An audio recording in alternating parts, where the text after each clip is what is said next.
बैसाख माह में स्नान करने के पश्चात सुनी जाने वाली प्राचीन कथा।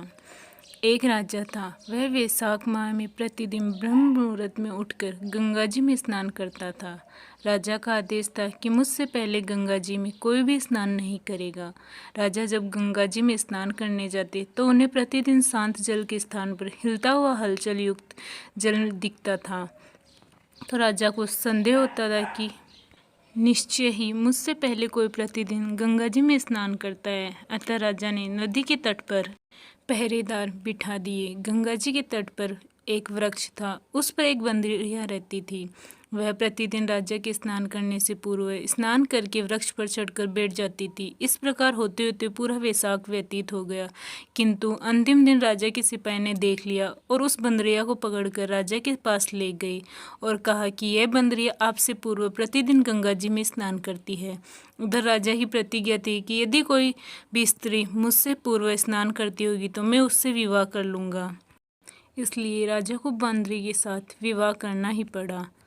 वैसाख स्नान के पुण्य से बंदरी के गर्भ ठहर गया। 9 मास पूर्ण होने पर बंदरी ने राजा से पूछा कि शिशु जन्म के समय मुझे क्या करना चाहिए। तब राजा ने महल में एक घंटी लगवा दी और बंदरी से कहा कि जब तुम्हें दर्द हो तो उसे बजा देना, मैं संपूर्ण संबंध कर दूंगा।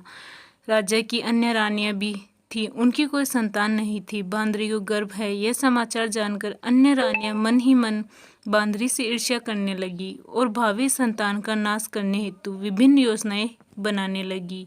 घंटी लगी देखकर एक रानी ने बंदरी से इसका कारण पूछा।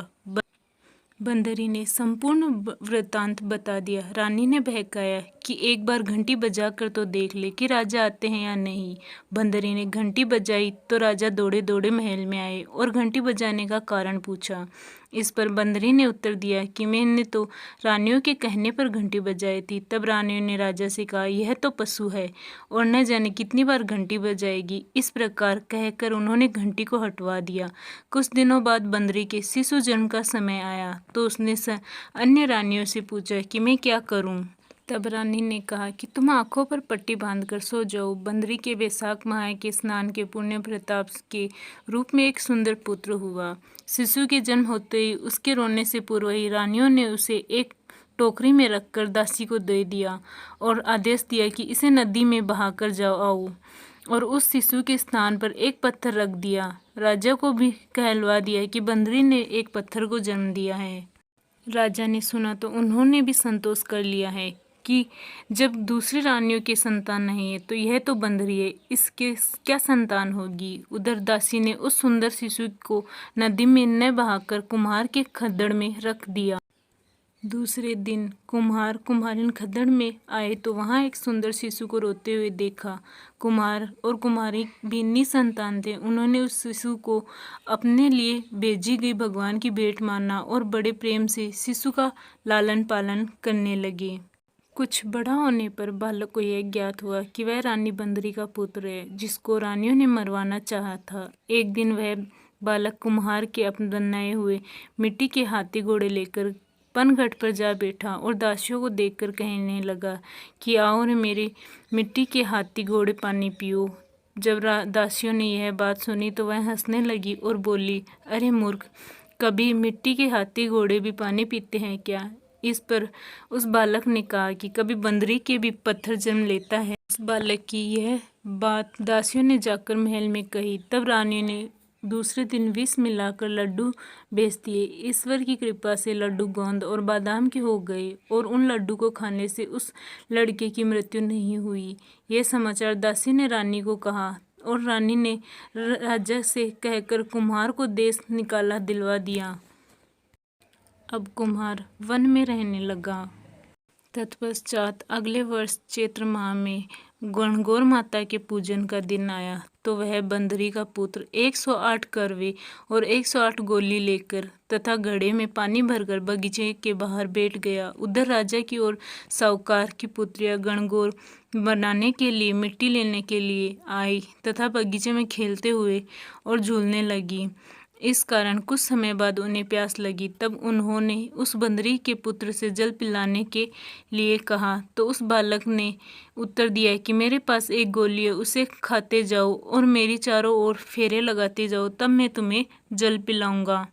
इस पर पहले तो कन्याओं ने मना किया, किंतु प्यास तीव्र होने के कारण मान गई। इस प्रकार गोली खाने और उस युवक के साथ फेरे लेने से वह गर्भवती हो गई। बाद में जब उनके माता पिता को यह ज्ञात हुआ तो वह सभी कुम्हार के पुत्र के पास आए और संपूर्ण वृत्तांत सुनाया तथा कहा कि तेरे पुत्र ने हमारी कन्याओं से विवाह किया है, अब तुम्हें इन्हें अपने पास रखना होगा। तब कुम्हार ने निर्धन होने का कारण असमर्थता व्यक्त की। 2 कन्याओं के माता पिता ने बहुत सारा धन दिया, अपनी कन्याओं को कुम्हार के घर विदा किया और कुम्हार के घर 108 बहुएं आ गई और कालांतर में उनके 108 ही पोते हो गए। कुम्हार ने समस्त नगरी को भोजन हेतु निमंत्रण दिया और राजा को भी बुलावा दिया। राजा के यहाँ से रानी बंदरी के अतिरिक्त सब भोजन हेतु पधारे। अतः राजकुमार राजा की आज्ञा लेकर बंदरी को लेने रथ पालकी लेकर गया और लाकर सभा में सबसे ऊंचे स्वर्ण आसन पर बिठाया। राजकुमार ने अपनी सभी पत्नियों को समझा दिया था कि बंदरी मुझे जन्म देने वाली माता है।